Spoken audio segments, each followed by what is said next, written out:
Hey everybody, welcome to Recine Time. My guest today is a journalist and filmmaker. His work includes the documentary Killing Gaza. Please welcome Dan Cohen to the show. Thanks for being here. With you, definitely. Yeah, I watched the documentary yesterday, and it's funny. It's like I was in Croatia a few years ago with my wife, and I went to this like a war photo museum. So the documentary Killing Gaza is from 10 years ago. I think everybody should go check it out. I went to this war photo museum, and they had photos from that was in like 2014 when they back when they bombed Gaza in 2014. And I feel like you can read stuff, you can read articles, you can look at the media, but you don't really get a full picture until you like see what's going on and see what's happening with these people. So I just wanted to say thanks for doing that. I appreciate it. Yeah, I mean, I feel like the movie, that documentary, was basically like a prequel to everything happening now. Mm-hmm. Obviously, it didn't happen in a vacuum, and I mean, it was obvious in a way that something like this was going to happen. That was, they called those kind of attacks, which at that point in 2014 was unprecedented. They call it mowing the lawn. Right. You've heard that term. Right. And now they basically got to a point where they're like, well, we're not going to mow the lawn anymore because then it just grows back. We're going to rip out the roots. So that's basically what they're doing now. Mm-hmm. And there's some interviews from some people in the documentary, and they talk about and I feel like you would hear stories like this all the time, even before October 7th. And they would talk about how people would come out of their houses and they would put their hands up and they would be shot. And so I feel like there's kind of this idea that there's sort of this idea that people want to join the resistance. But to me, it was almost like that documentary made me realize like they almost have no choice. If they're going to kill you anyway, if you know that you're going to be killed, at least you can die. I don't know, I guess on your feet, so to speak. Yeah, exactly. I mean, people are put in a situation where they really just, what else is there? Especially now.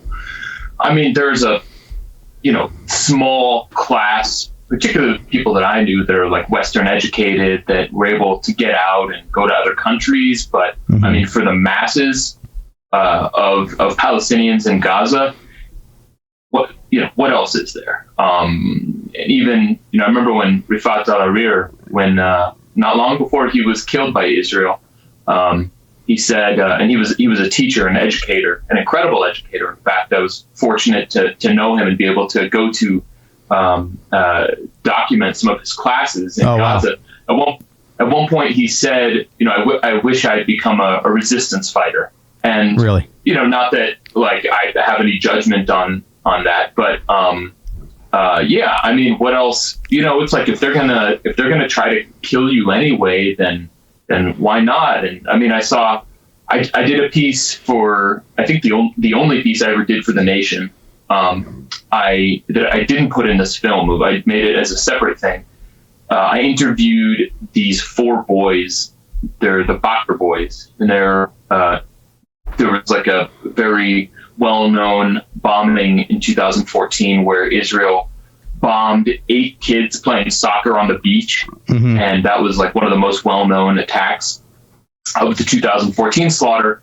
And there were 4 boys that were killed, brothers and cousins, and 4 that survived. Mm-hmm. And I went and interviewed the 4 survivors. Mm-hmm. And all of these boys, they're like anywhere from 11 to 14 years old. And I asked them all, what do you want to do? And they come from the refugee camp they're from. They're all actually from originally they're like descendants of refugees from Jaffa, the right next to Tel Aviv, and they were fishermen. They come from fishing families, and they all told me, well, I used to want to be a fisherman, right, like my dad, but now I want to be a resistance fighter so I can get revenge for my brother or my cousin. So. Well, obviously, when your family gets slaughtered in front of you, what else are you going to do? It's just a natural human instinct or urge. Yeah, there's a guy in the documentary that you interviewed, and he says something along the lines of like, hey, thanks to America for sending us bread and sandwiches, but and you send bombs and rockets to Israel. And then he says he goes look at this kid here. You can't hide the kids from the war. You can't the kids grow up in the war. So it's kind of like, what do you expect them to do? Right.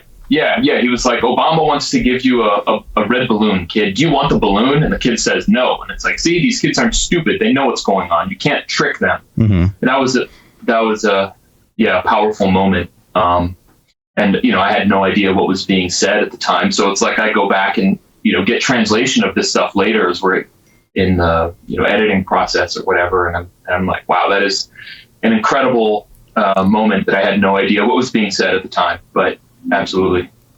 And you're a father as well, right? Mm-hmm. When did you become a dad? My daughter was born in February 2020, like 2 weeks before lockdown madness. Yeah, nice. Yeah, my kid is 2021. Okay. Thanks. But yeah, I just think about my kid a lot. It's like there's the world is not safe. How can the world be safe for our kids when this is happening to other people's kids? Absolutely, 100%. Yeah, I agree. Do you teach your daughter about war? I feel like I need to teach my son about combat. I mean, I'm trying to keep that stuff away from her just to keep her mind sort of pure, I guess, okay. And not take away her innocence as a child. Like, we did take her to like a Palestine demonstration here in Washington, D.C., where I live. And, and she saw I think she saw a video on my phone of houses being bombed or the aftermath. And so now she thinks Palestine is the place where houses are broken and fall down. And so to explain that to her, I don't know. I mean, I feel like it's a bit premature. She just turned 5 years old, but I mean, there are other people, in Gaza, I'm fortunate to be able to avoid that kind of thing. Yeah. In Gaza, there's no avoiding it, obviously.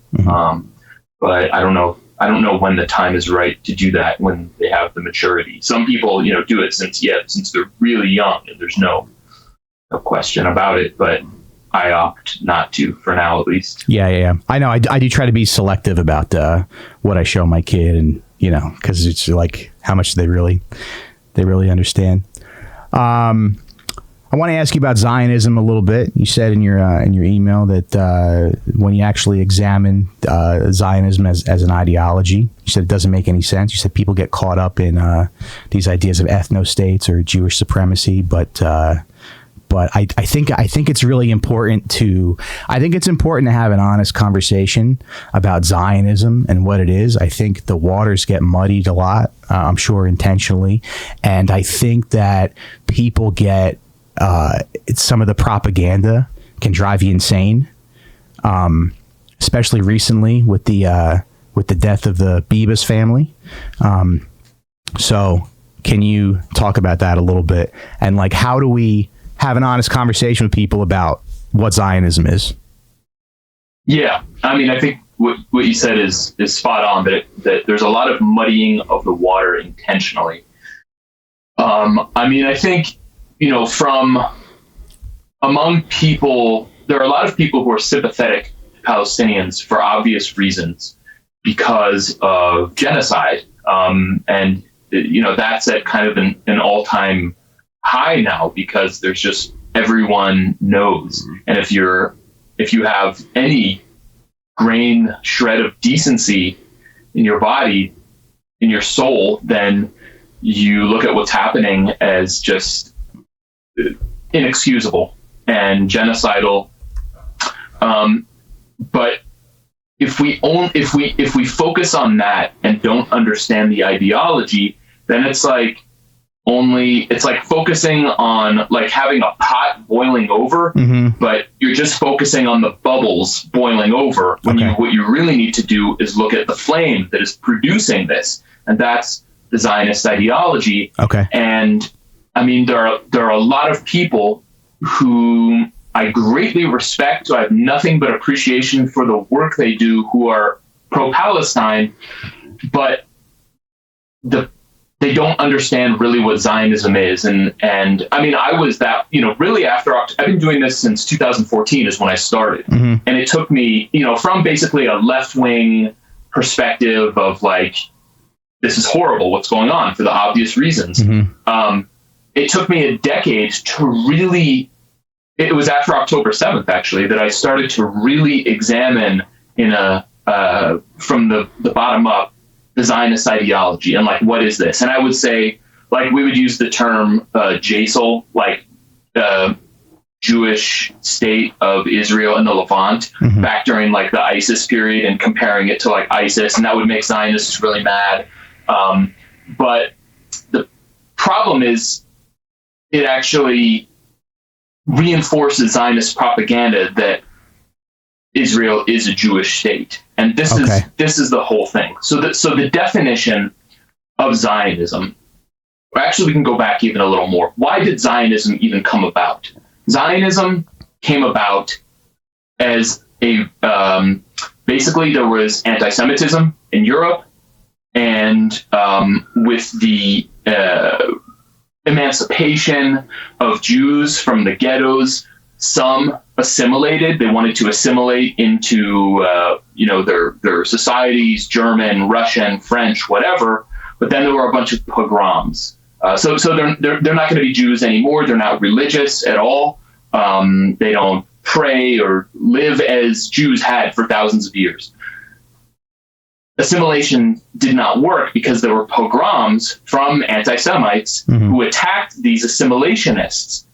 Now, there was a strain of the assimilationists who said, oh, the problem is not, the problem is actually that we need to be our own nation, like the Germans or the French or the Spanish or the Russians. We are actually not part of this nation.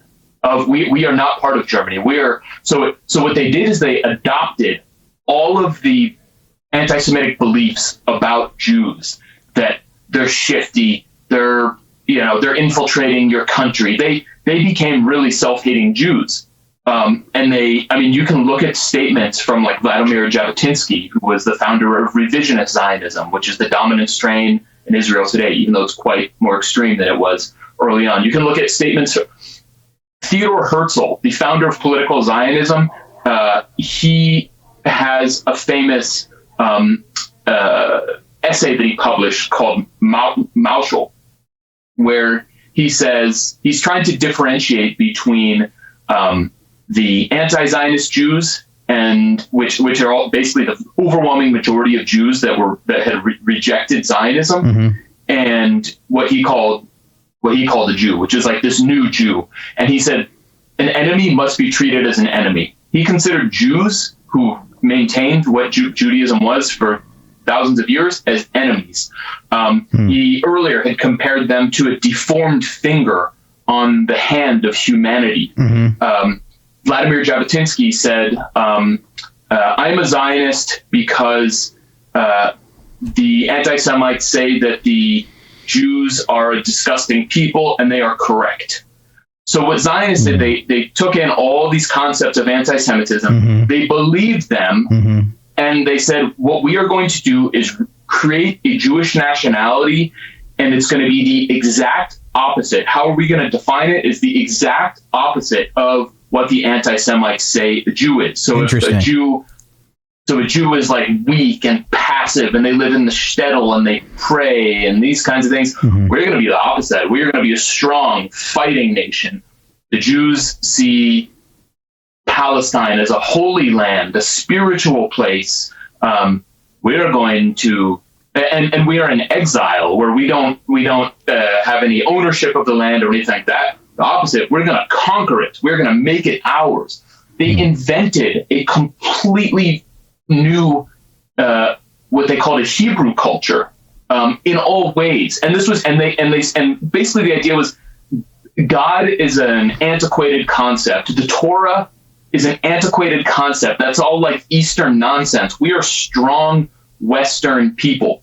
And so that was the basis of Zionism, and still is today. But the thing is, if you create this idea of a so-called Jewish nationality, well, can you have, if Judaism is now a nationality, and this is the very basic definition of Zionism, well, can you be a Christian Jew? If Christianity is the religion and Judaism is the nationality, can you be an atheist Jew? Can you be a Muslim or a Buddhist Jew? And there's actually been cases in the Israeli Supreme Court where, and this going back decades, where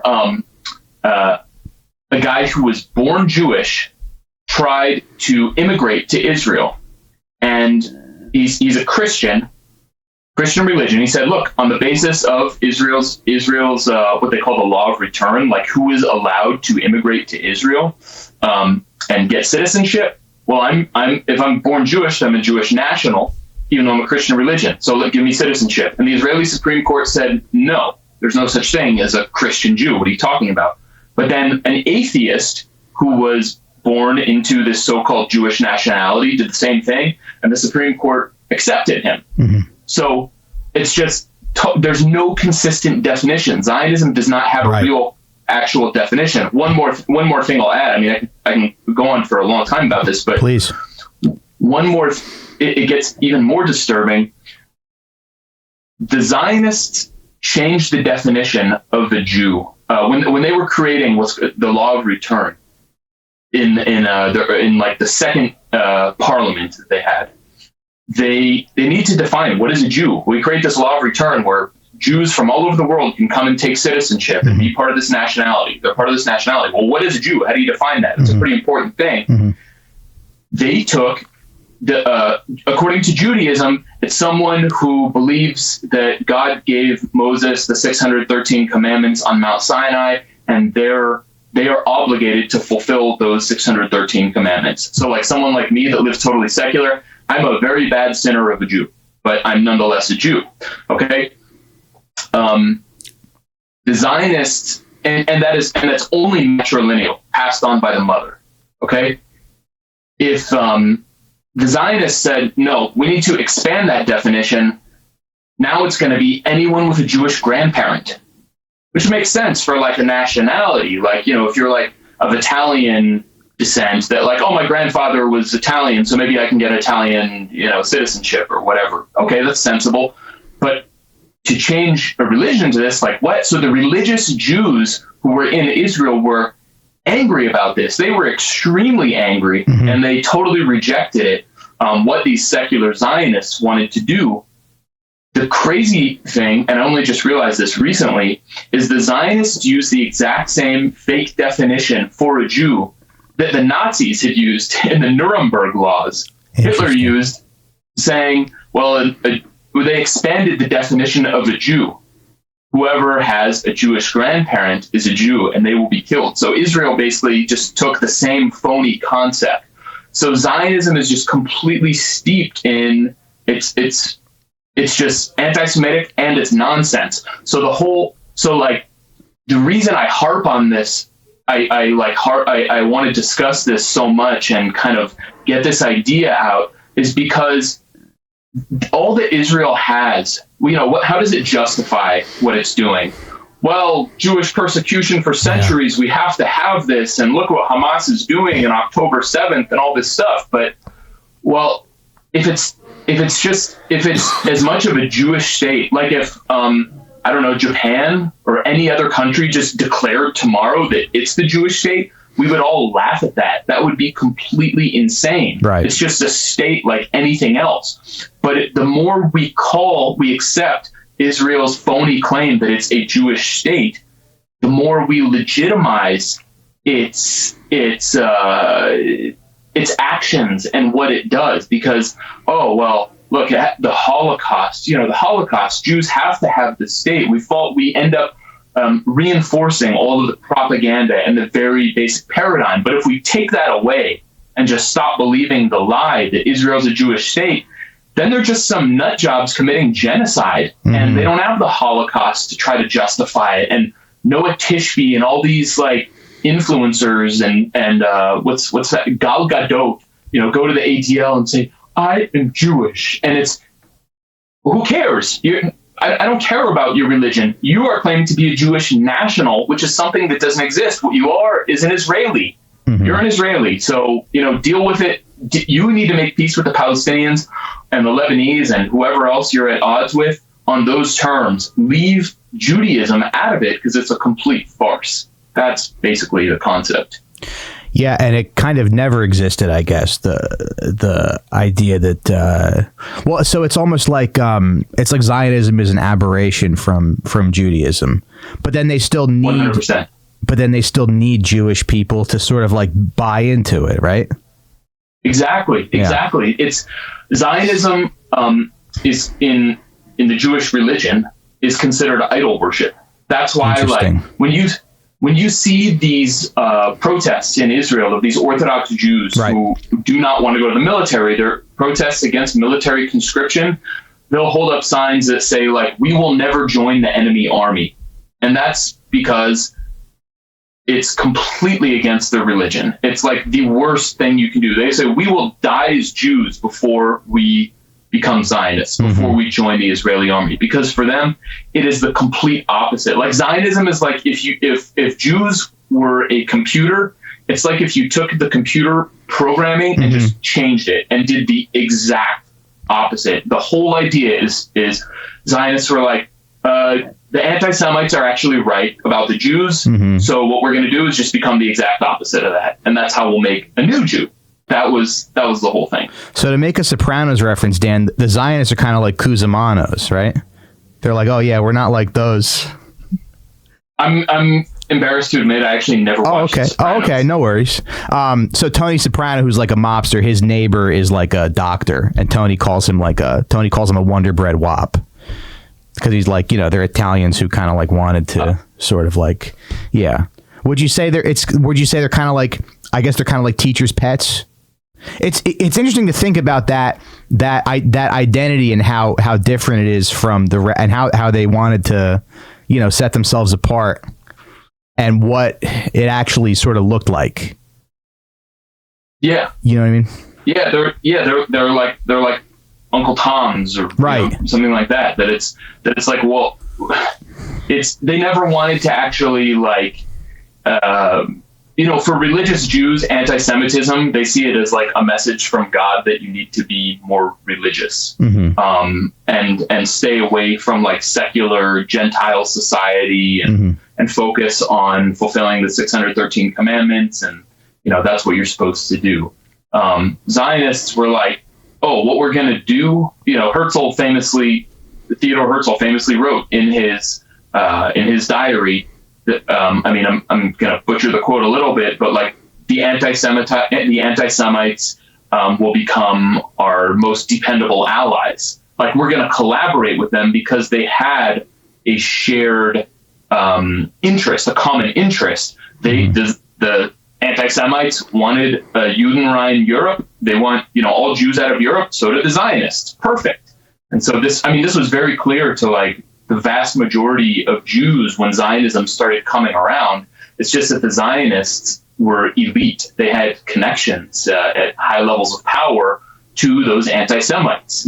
Theodore Herzl went and met with the Russian, in the days of the Russian Empire, von Pleve, the interior minister who had just carried out horrific pogroms against Jews. And he had basically a meeting with him where they discussed their shared interest in Zionism.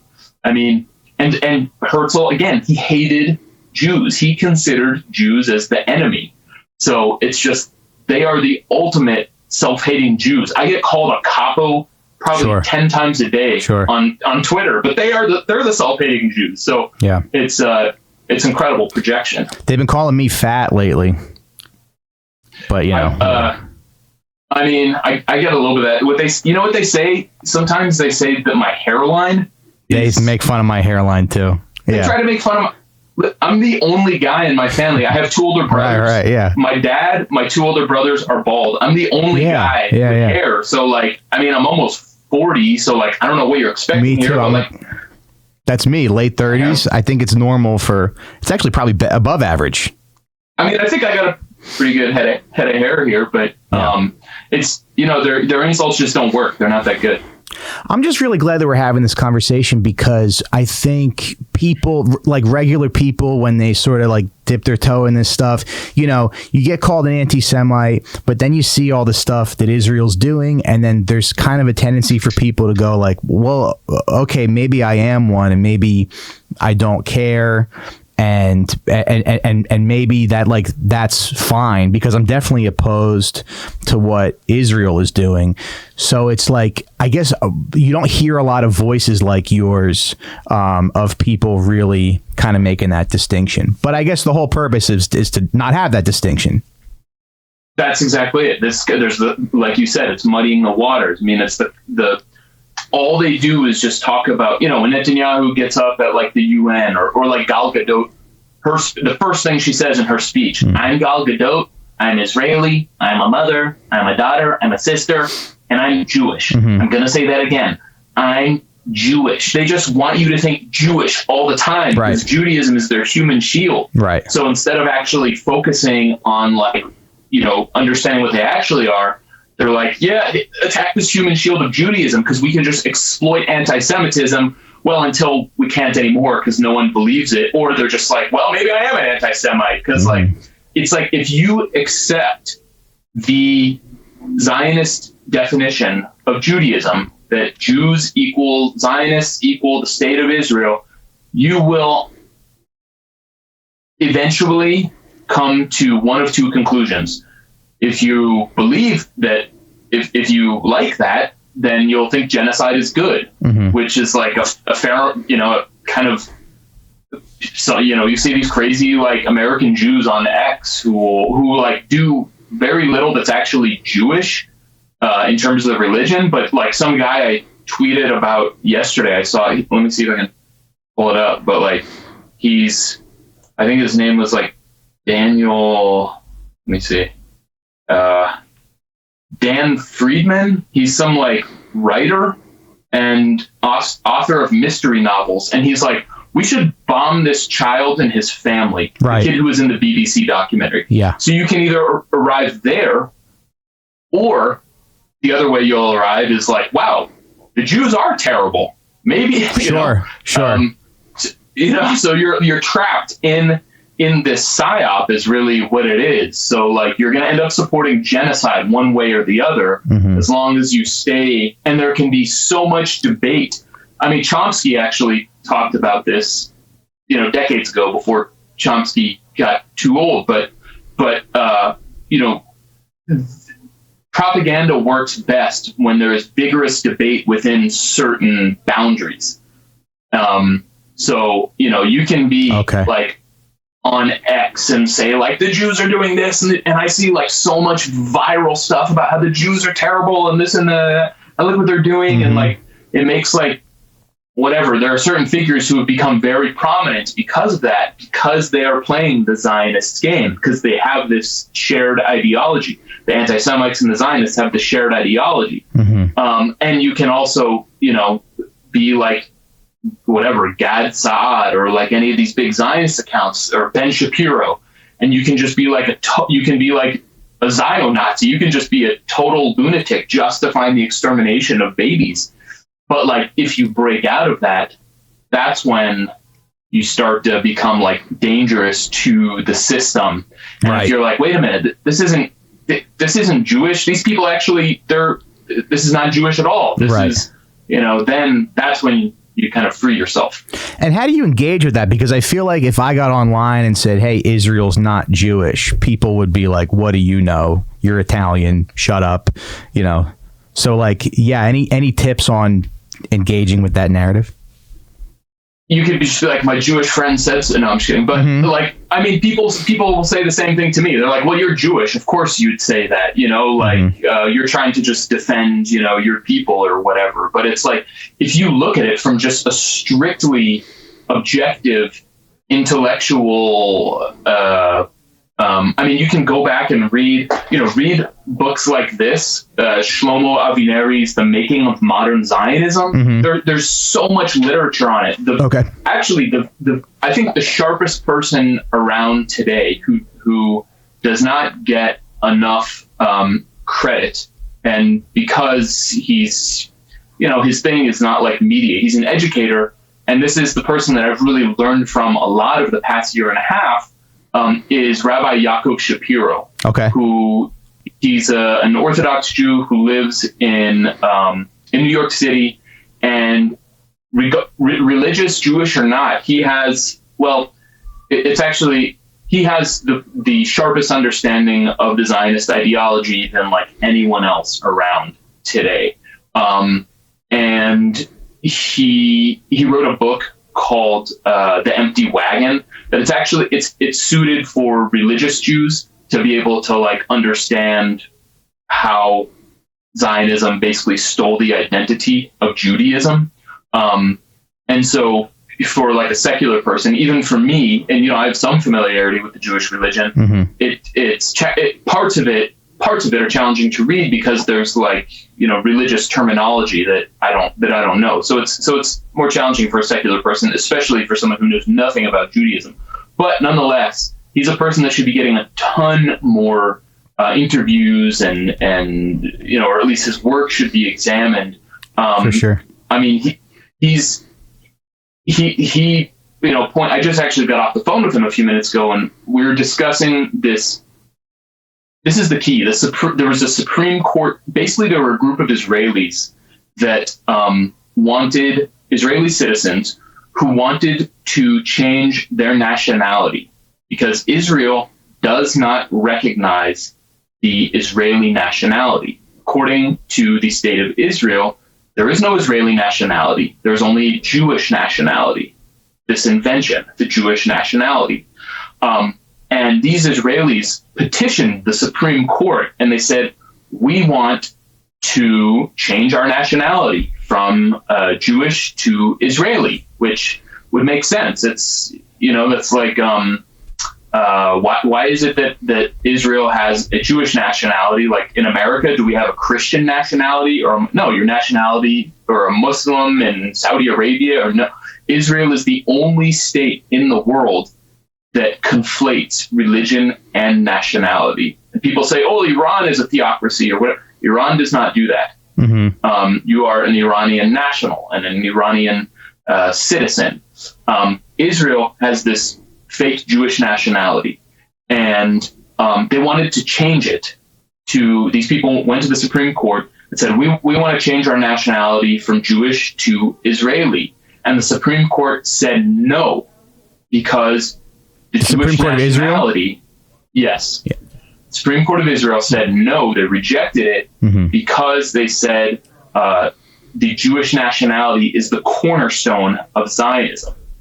So, I mean, and this is something I took from Rabbi Shapiro. If the way that Jews, in fact, everyone, but especially Jews, can end Zionism is to renounce the idea of a Jewish nationality, because then Israel is not a Jewish state. Mm-hmm. It's just the Israeli state. And instead of being some intractable conflict of Jews and Muslims, as they want to portray it, as some, it's just religious fanaticism that, has no end in sight. It's just a zero-sum game. It becomes a political conflict between Israelis and Palestinians, and that can negotiate. That's something President Trump could, okay, we're going to sit the two sides down like he's trying to do with Russia and Ukraine and make a deal, have a negotiated settlement.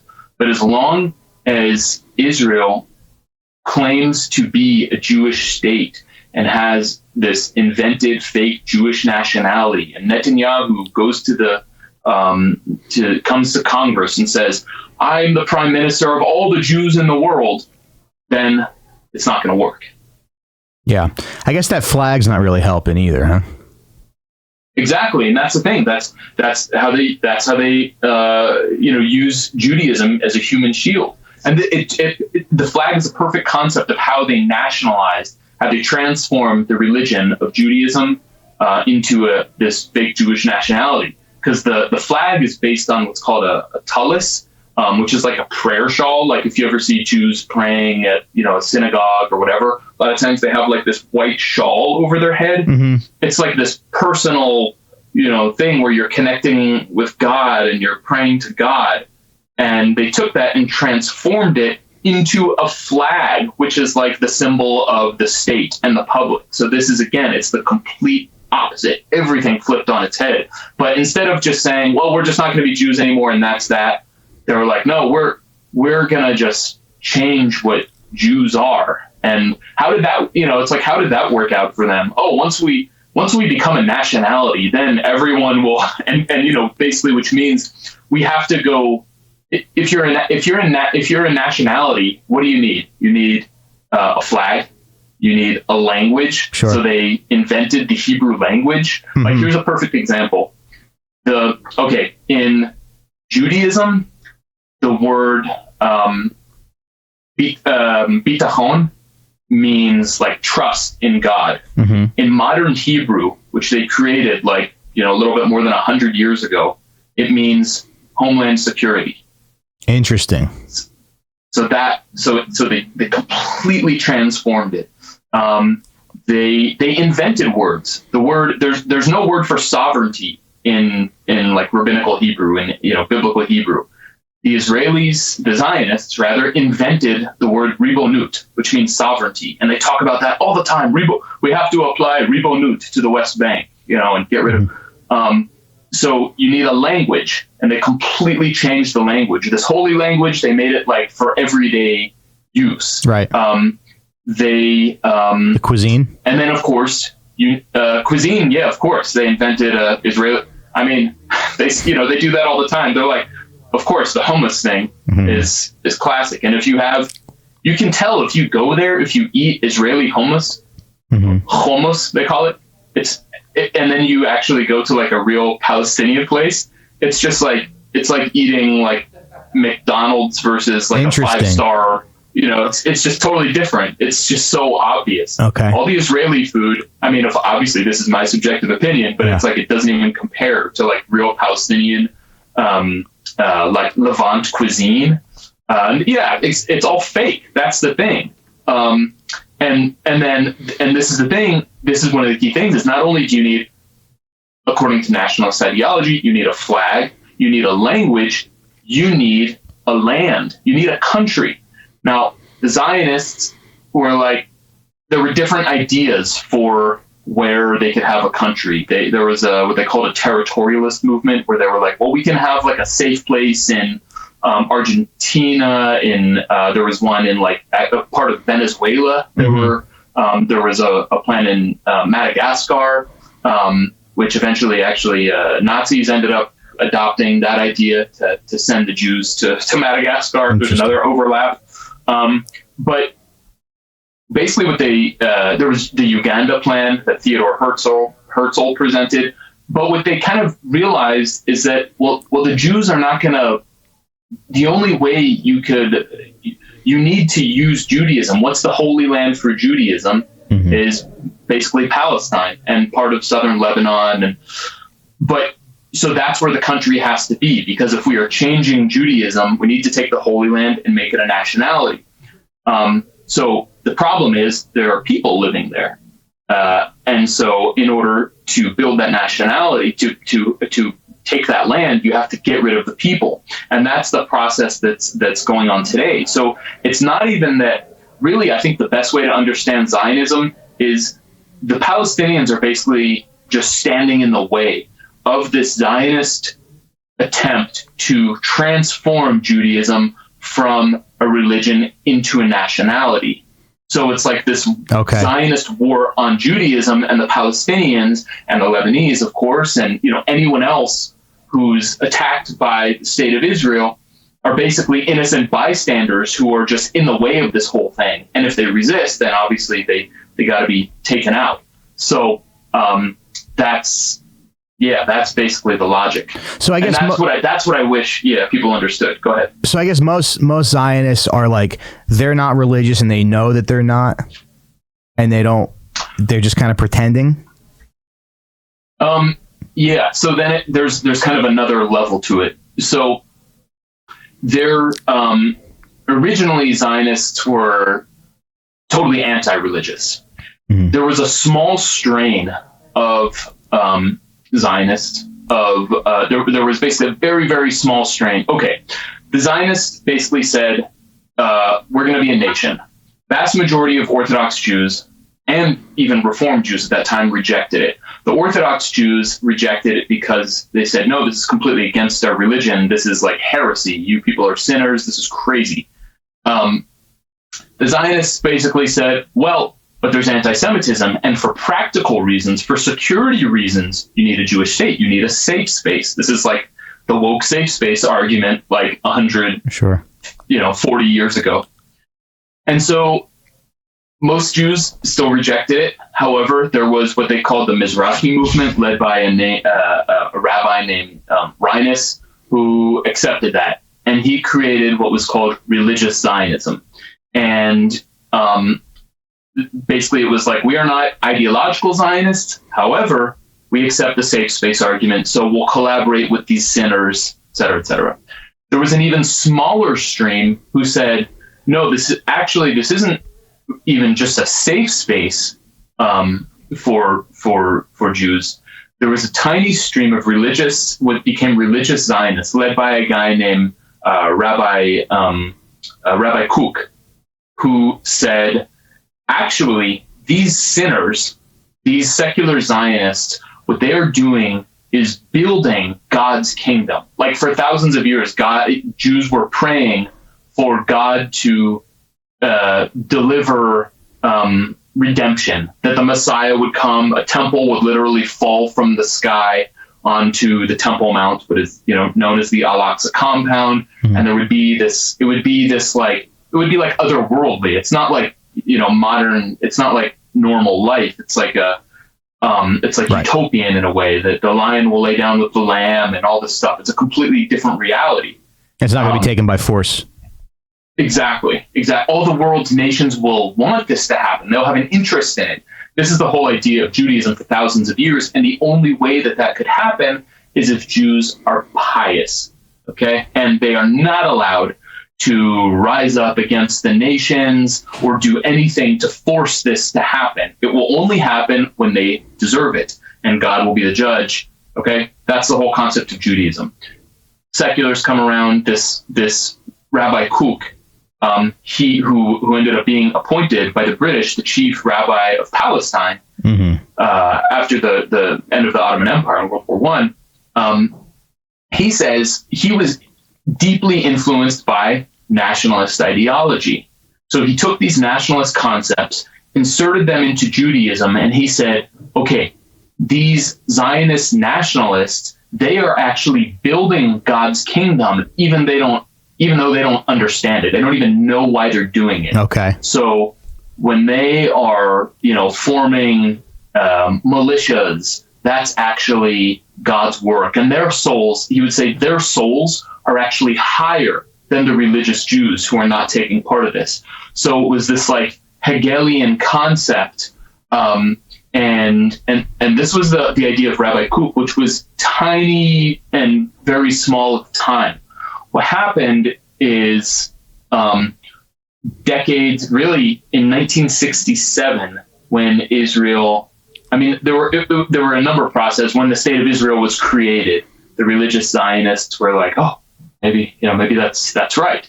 But they were still actually very politically, very pragmatic. And they had a small yeshiva known as the Merkaz Harav Yeshiva in Jerusalem, which is like a seminary. And then 1967 was like the watershed moment where all of a sudden the old guard of secular Zionism was totally, they took over the West Bank and the Sinai Peninsula and the Golan Heights and the Gaza Strip. And they're like, what Rabbi Kook said is happening. Rabbi Kook said that the state of Israel is God's vessel to create this kingdom. And look at it. The borders are expanding. We've vanquished our enemies in what they were told was some miraculous fashion, even though it was not miraculous at all. And then soon after, they started building settlements in the West Bank. And then after 1973, the 1973 war, where then the secular Zionist leadership was totally discredited because they had basically like an October 7th kind of event where a war happened that they didn't predict, and there was a lot of losses, and it went really terribly for them. the leadership was totally discredited, kind of like now the Israeli leadership in the eyes of the public is largely discredited. And so who steps in is like the right wing, basically what became the Likud, and with them, the religious Zionist ideology of Rabbi Kook, which his son, there was a second Rabbi Kook, his son, who ended up like interpreting it even into a very militaristic way. And that tiny stream, at the turn of the century, was a tiny stream called religious Zionism, which just basically meant like nationalism is the religion. That has like taken over today. Starting in the 70s and then the 80s, they put into practice, they developed plans to basically take over the Israeli government, the Israeli judiciary, the society, especially the army, everything about it. And so like when you see these videos of like these lunatic soldiers like carrying Torahs into Gaza and having like synagogues in Gaza, and you're like, it looks like some ISIS holy war. That is religious Zionism. And that's it's not just like the opposite of Judaism. It's like really like some kind of zombie Judaism, where like the secular Zionists were like, look, we're just going to use Judaism for nation building, and we're just going to treat the Bible, the Torah, instead of like it's a real thing, it's just a nationalist mythology. That's how we're going to treat it. And the religious Zionists were like, no. It's real. And we're going to, they were like, this is our religion. Zionism is our religion. So that's what's taken over now. And it's gone to a much more extreme degree. That's why you have like Ben Gvirs and Smotriches, and, those are the better known ones, but there are like, they're all basically the entire Israeli government and all the institutions and the army are all taken over by this stuff. Right. And I guess what you got to remember is like these people want to put hate in your heart. They want you to be anti-Semitic. They want, I guess, more anti-Semitism in general, right? 100%. Because then if they don't have anti-Semitism, then they don't have a reason to have a so-called Jewish state. They need it. Yeah. It just drives me crazy when I see people like Dan Bilzerian, like, speaking out, and then the next week he's like, oh, and by the way, the Holocaust was a lie. Right. Exactly. Okay, so Bilzerian messaged me last April out of nowhere, and on Twitter, he DM'd me on Twitter, and he just wrote to me, "Are you a Jew?" Okay. Okay. And I'm like, I knew who Bilzerian was. Right. And I'm like, this is just some like cutting to the chase. Media. Yeah.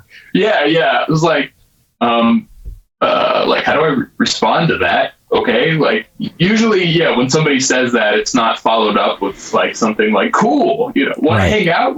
Right. Yeah. So, can I come over for Shabbat?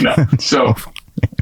So I know who Bilzerian is just from like, I never like followed him or anything, but I just saw him as a guy who like basically promoted, like gave young men in America and around the world, like some fantasy that like sleeping with a lot of women and having millions of dollars and 5 or 10 airplanes is like some attainable goal that you should strive for. And how many like men just destroyed themselves chasing this like sick fantasy. Yeah, this one right here. Just kidding. Okay. So I wrote back. I was like, yes. Why do you ask? Right. And he was like, well, I get the feeling that Zionists are not real Jews. Interesting. And I was like, okay. All right. Interesting. That's and I said, like, your instincts are correct. Yeah. And I still didn't want to like engage with him much, but I'm like, he's also has a gigantic platform. Like maybe I can, get my message out there or whatever. And I was like, all right. And he gave me like a fist pound emoji and something like that. And then like a month or 2 months later, I start seeing him like just start talking like some insane Nazi. Right. And, it's Jews. Right. And talk like, yeah, you're like, the what Talmud, happened? like, yeah, I'm like, so after, like, I was just kind of ignore it. And then eventually I was Were you like, I could have saved him? yeah, I was just like, what happened here? Like, somebody like got to him because he went against his own instinct. Right. And so I asked him, I just wrote back to him and I said, Dan, what happened? Like, your initial instincts were pretty good. Like, what changed? Mm-hmm. And he's like, oh, I realized it's not just, it's Jewish power, or like global Jewish power, something like that. And I was like, well, what do you mean? Are you talking about Zionism or what are you talking about? And he was like, Zionism doesn't cover it.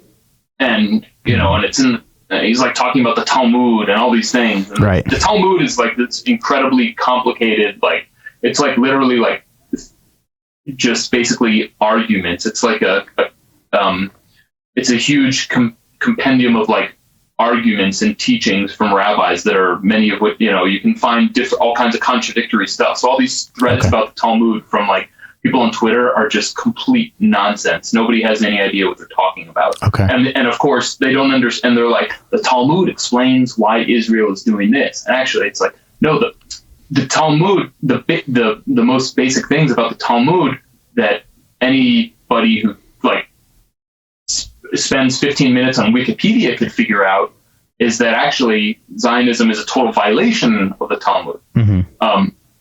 So he's tweeting all this crazy stuff, and I just basically was like, okay, I'm just gonna be polite and give him like the benefit of the doubt and see. And I just explained to him like a lot of kind of what we've been talking about. Zionism is this, Judaism is this, blah blah blah. And he was just like not interested at all. Interesting. And so I just kind of left it. And then at some point, a few weeks, a month, 2 months later, I did a live stream on my channel. And I said like, look, if the Anti-Defamation League, which exists, it's an Israel lobby outfit, and its whole goal is to generate anti-Semitism. Sure. If they could appoint someone as the spokesperson of anti-Zionism or the pro-Palestine movement, who would it be? It would be a guy like Dan Bilzerian. For sure.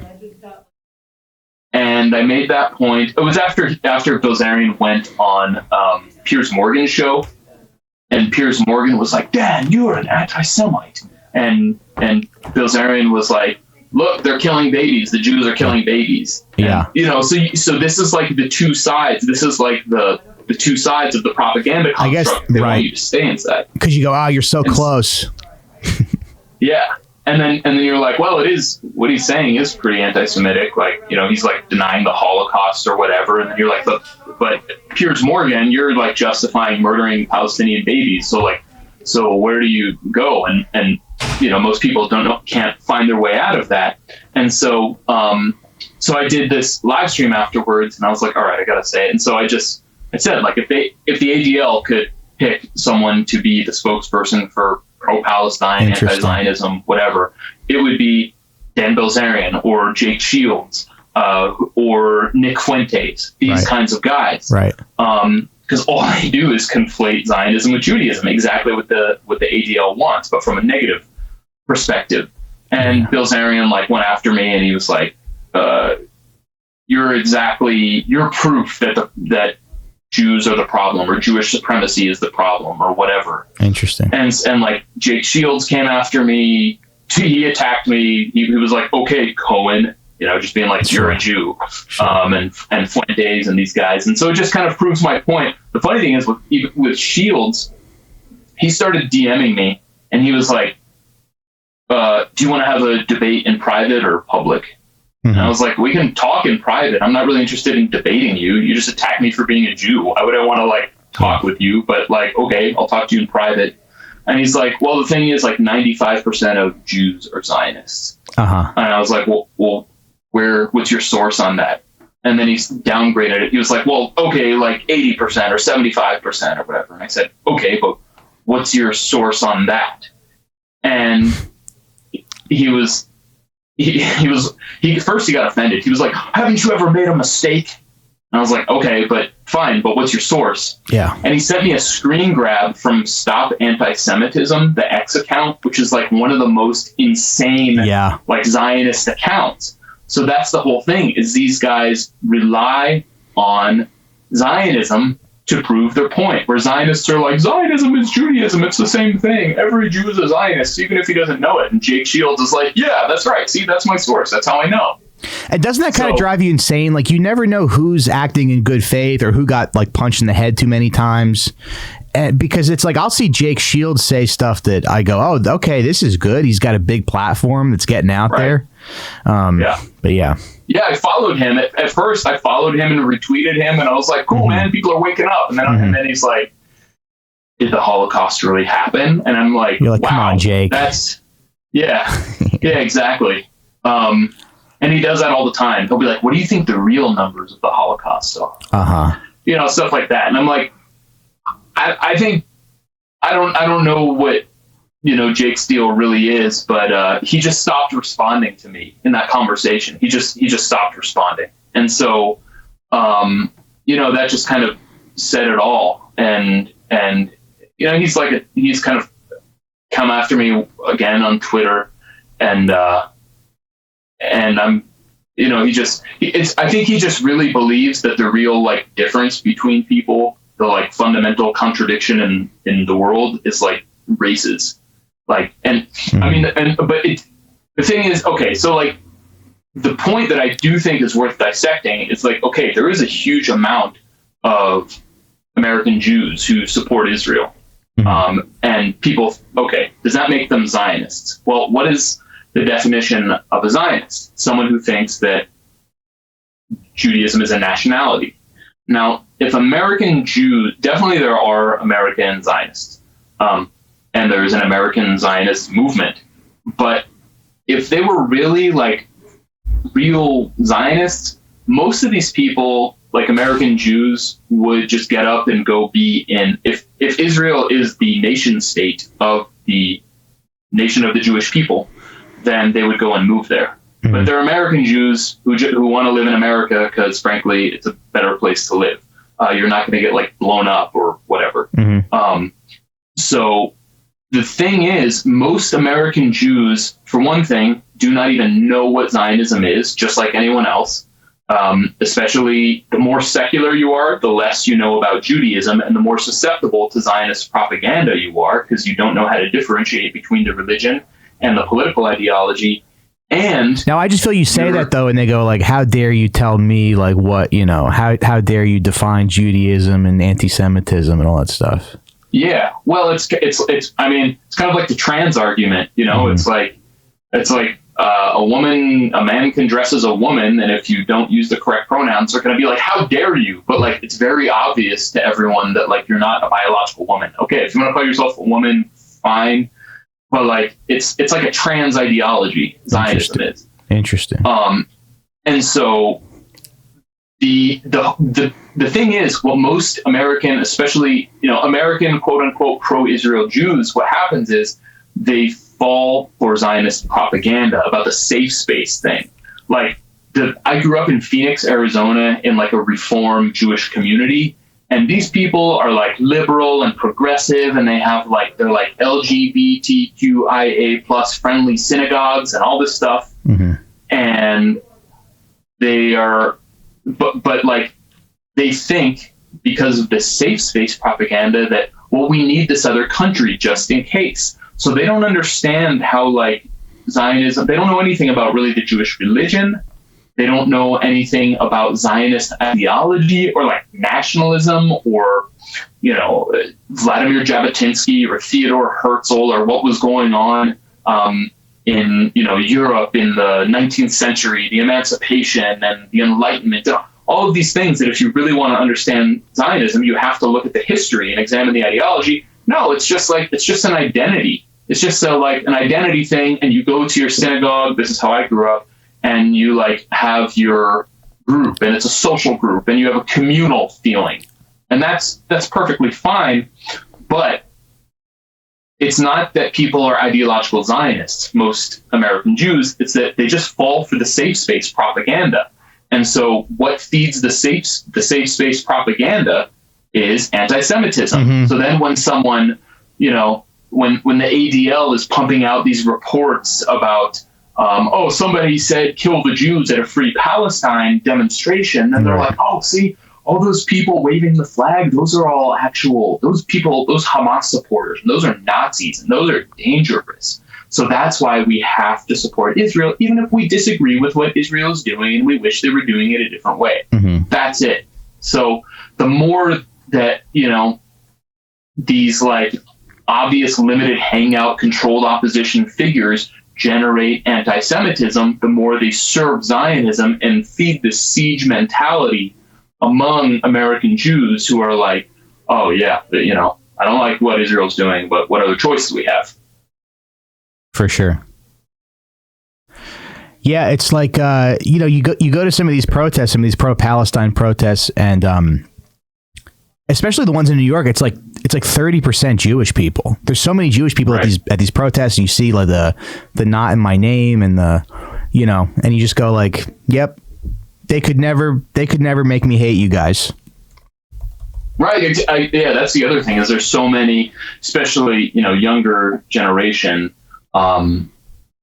college kids and that are totally disgusted by this, whereas like really it was 1967 how that war was portrayed to American Jews. All the propaganda was like, this is like about to be a second Holocaust. All the it's like less than 20 years after the founding of the state and of Israel, and just a little bit after the Holocaust. Oh, in 67? Happen again. Yeah. That's how it was portrayed. Wow. Is that Israel's about to be wiped off the map when it was actually the complete opposite. There was this miraculous victory, and oh my God, so that's how it was portrayed, not only to Israelis but to American Jews too. And so when you have the trauma of the Holocaust and all that stuff, it's very fertile ground for that kind of propaganda narrative. So the older generations of American Jews still, like, it's really hard for them to escape that. Younger generations don't have it. A lot of college kids don't have that. Yeah. They have like secular universalist principles. They're like, we're against racism and all these kinds of things. So they see the bubbles on the pot boiling over, and they don't know much about the flames either. They don't really know much about the Zionist ideology. They're just like, the irony is they're like, not in my name. So it becomes like, well, it still actually in a way reinforces the logic of Zionism that this is a Jewish thing. And I mean, this is my criticism of groups like Jewish Voice for Peace and these groups, is it's like, we shouldn't organize along religious lines. Like, Jews should go to these protests or denounce Zionism and just say, I have nothing to do with this. Israel is not the Jewish state. Benjamin Netanyahu can't claim to speak for me. He's the prime minister of the Israelis. Yeah. Let them, deal with the problems. I have nothing to do with it. That's what Jews should be saying. Instead, they're like, we're against this. And so it's kind of like a one step forward, two steps back kind of thing. And then if they actually made it like not about being fundamentally about being Jewish, then you could expand your numbers. You'd be like, look, it's an American thing. We should oppose this because we're humans and because our American taxpayers are funding it. So like everybody should be completely opposed to this because we're funding genocide and we're, on the verge of like a war that will destroy not only a huge amount of human life, but war with Iran will destroy the global economy. So it ends up actually, in a way, I think, being a sort of unintentional gatekeeping. It limits the numbers of people who will actually participate in this protest, and then it becomes like just a debate among Jews, like, well, we should be nicer to the Palestinians. No, we should be, no, we have to kill them all, or when it's like, no, that's still within this inside the false dichotomy of Zionism. Right. You make a lot of sense, and that's probably why you're a threat.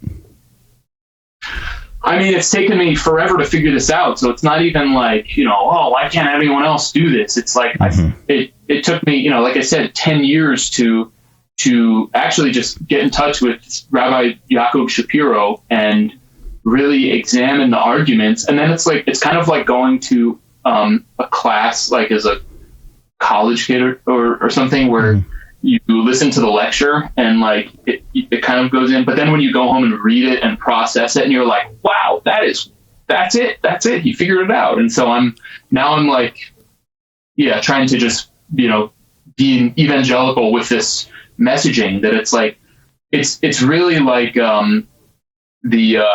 what's the Wizard of Oz analogy, the man behind the curtain. Yeah, it's just like, once you know, they have like this thing flashing and blowing smoke and like Jewish supremacy and, you know, the Holocaust and this and that and all these like terms that don't quite get it, but like make you feel a certain way. But it's really, if you're just like, this is not actually Jewish at all. If you look at it, it's really not. It's the opposite. You pull back and it's just like some old guy back there who has like zero legitimacy. And then everyone's like, look, you know, it's like, I would have got away with it, you know, if it wasn't for you, right? You know, you pesky kids. It's that kind of thing.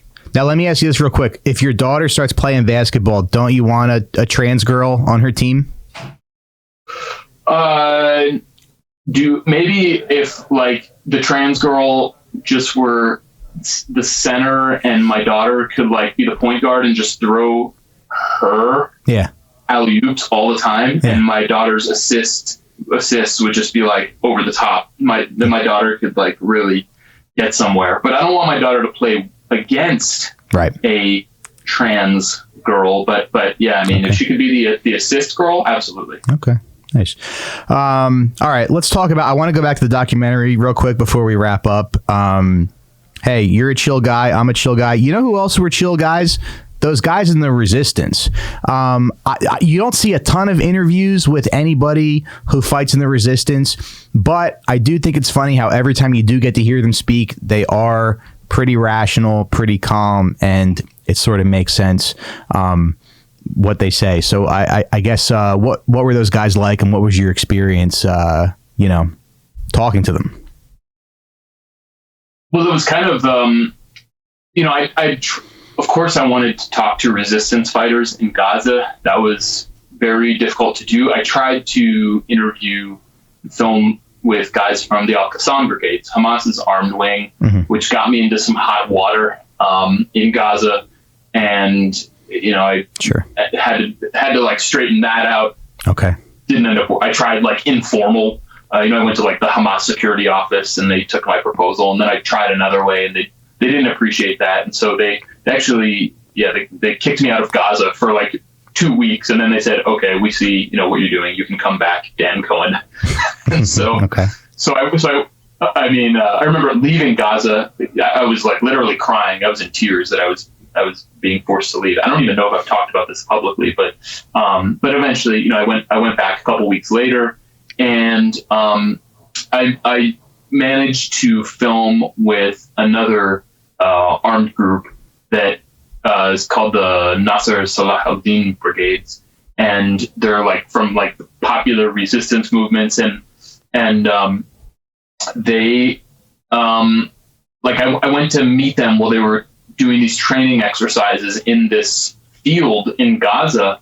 It's like an olive grove, and you know, just like olive trees above you. And then the first time we go to meet them, and all of a sudden there's a drone over our head, like an Israeli drone over our head. And so, you know, we just book it, we leave, come back, I think the next day, and we meet again, and they do their exercises, and I, you know, film that. And I mean, the thing is, they're kind of stoic in a way, because none of them, you know, my sense is probably every one of these guys who are, I don't know, you know, anywhere from teenagers to 20, you know, probably the senior guys are maybe in their 30s. So we're too old, is what you're saying? Yeah, I mean, I don't think we'd make it, but who knows? If it were Ukraine, we would definitely be thrown out there. Yeah. Us and our grandfathers too. Exactly. But you know, I met with these guys, and I'm just, my assumption is probably each one of these guys pretty much like everyone in Gaza has a horror story, has some kind of family trauma. This is sort of tangential, but I remember hanging out with my friends in Gaza, and I asked them one day, I was like, how many people did you know growing up who were killed? Mm-hmm. And like, I thought about like my life, growing up in suburbs of Phoenix, Arizona, of Ahwatukee, Arizona. And I had a friend who died in a car crash. There was another guy in high school. There was another one who died in like a motorcycle crash, like a couple of people. And it was very tragic and very sad. And my friend Hamza, I'm sitting there with, and he's like, 100 guys I knew who were killed. Wow. It was just like in Gaza, everyone has a very intimate relationship with death. Mm-hmm. And so this is obvious when you go and film with these resistance fighters that like probably they all have some kind of trauma that that's the reason. Like the boys that I mentioned earlier that, their brothers and cousins were killed, so they decided to be resistance fighters. Mm-hmm. So when I asked them, why did you join the resistance? They all basically say the same thing: the occupation. It's difficult to get them to open up. They're not going to open up about that. Mm-hmm. Maybe if I were a native Arabic speaker and I could really get into it with them, okay. But I mean, these guys, who knows if any of them are alive anymore?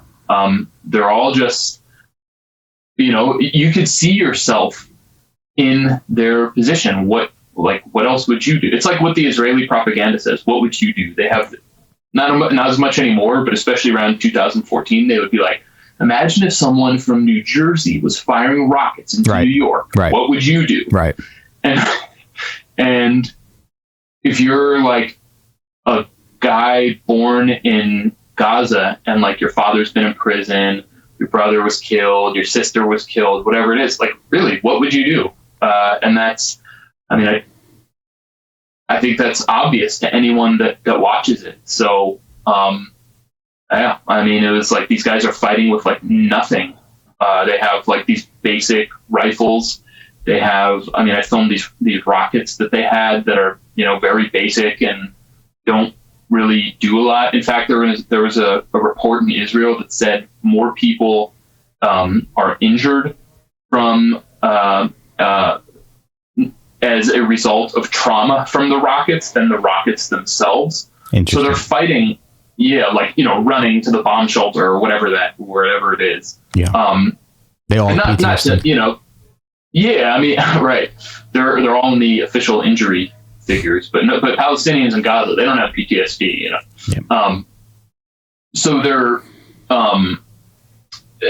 those, and not to minimize like what a rocket can do, it is still like a small, a relatively small warhead in comparison to an Israeli bomb or an American bomb that's given to Israel. But it does kill people. They do kill people. That's not to say that they don't, but in comparison, it's like it's very, very little.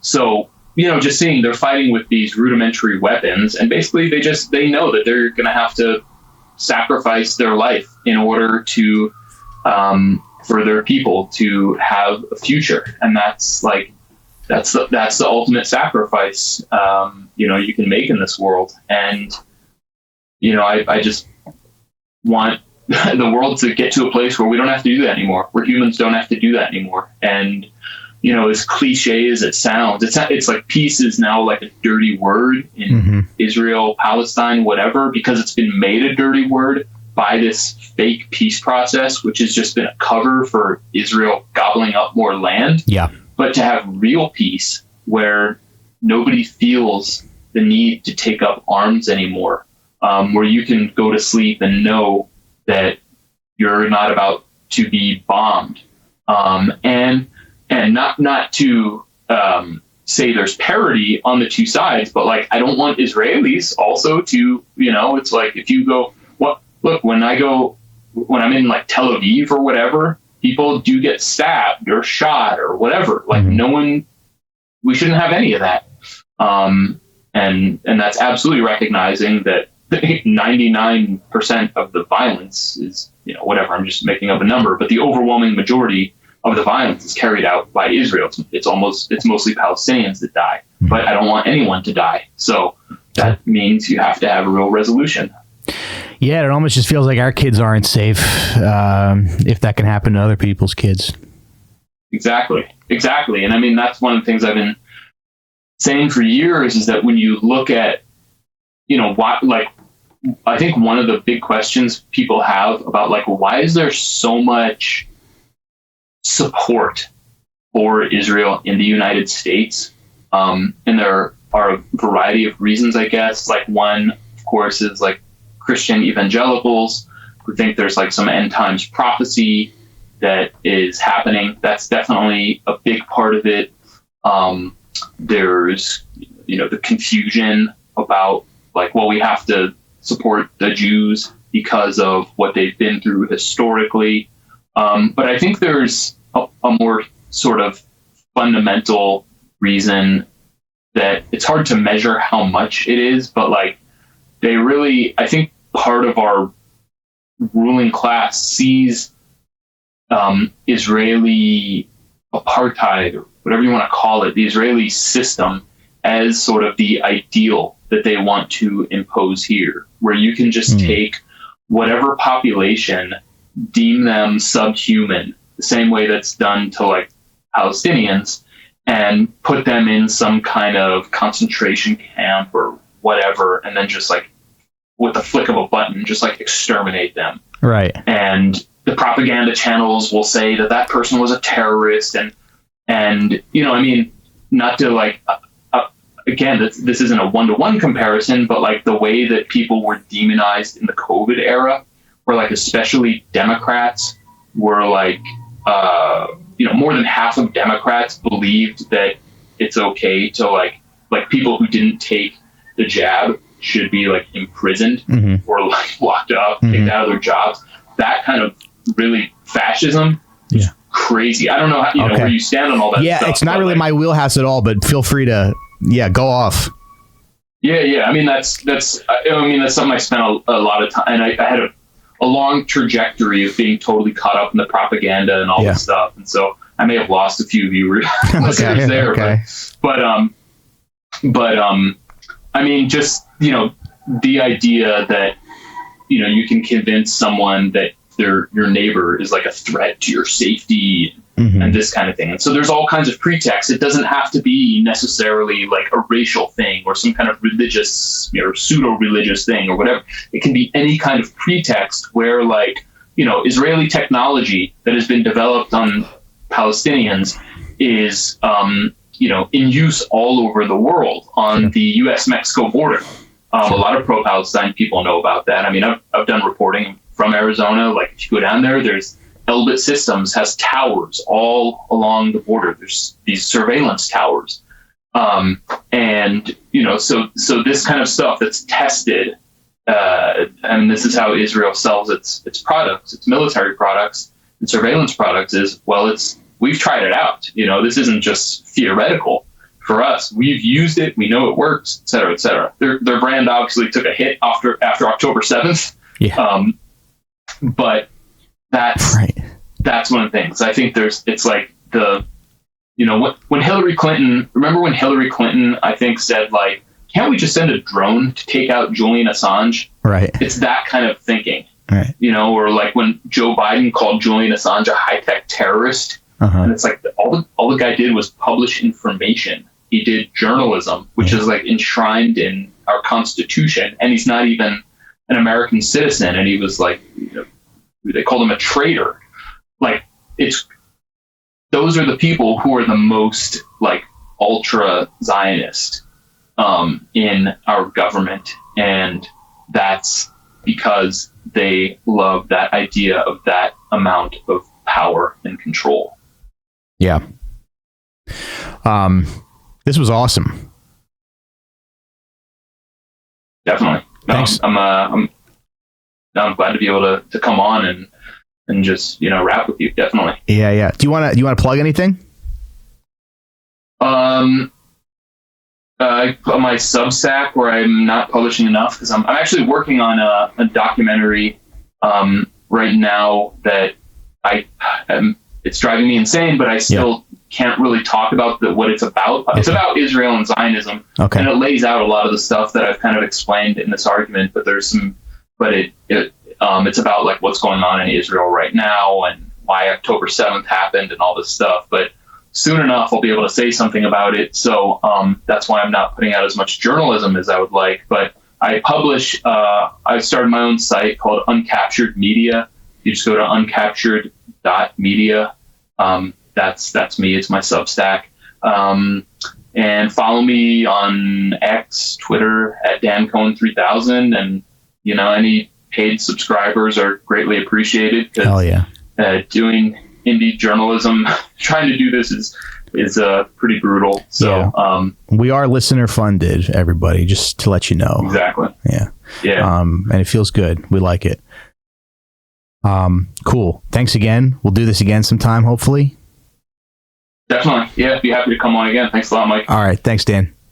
Hey, everybody, that's the show. Just a reminder, we put out 2 episodes every week, and if you want to access all of them, you can join right here on YouTube for $5 a month or on Patreon for $5 a month. That's patreon.com/Recine Time to access all of our bonus content, and we hope to see you over there. Thank you very much.